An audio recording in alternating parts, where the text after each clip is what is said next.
Laptop sang manunudlo sa Bacolod City ginkawat sa sulod sang salakyan. Suspect na dakpan sa isa ka drug bypass operation.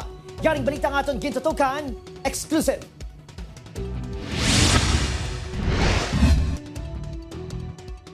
Makita sa sining nga Laragway nga buka na ang bintana sa passenger side sang duag itom nga auto nga nakapark sa BS Aquino Drive sa Bacolod City.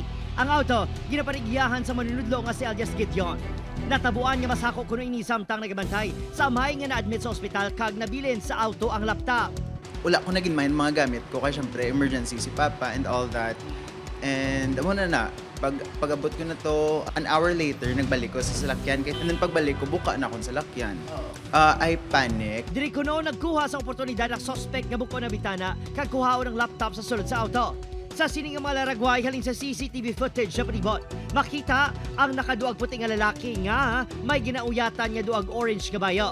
Siya ang ginatudlo nga nagkuha sa laptop sa biktima. Wala na kuno natutukan sa biktima ang pagpangita sa suspect bangod ginbawian sang kabuhi ang iya amay. Apang sang damlag lang, nadakpan sa isa ka drug bypass operation ng suspect nga ginkilala kay Elias Evson sa Negros Occidental. Mismong suspect ang nag-ako nga siya ang nagkawas ng laptop sunod sa biktima base sa iya pagpakig-angot sa kapulisan. Kay nadakpan naman nagali before ang kawatan niya ina. And same situation man. Basag kotse and nakuha ang mga passport. Ay wala namang gibayaran, ginuli na lang na nila. Natigayon nga mabalik sa iya ang laptop nga gipahayag na baligyan sa suspect. Nagpahanumdum naman ang kapulisan sa mga motorista.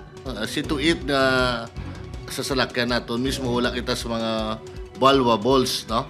Cellphone, like no cellphone, laptop, bags, no? Kay isa diin kung makita ina. This provide an opportunity for will-be offender to do the act o basag kotse.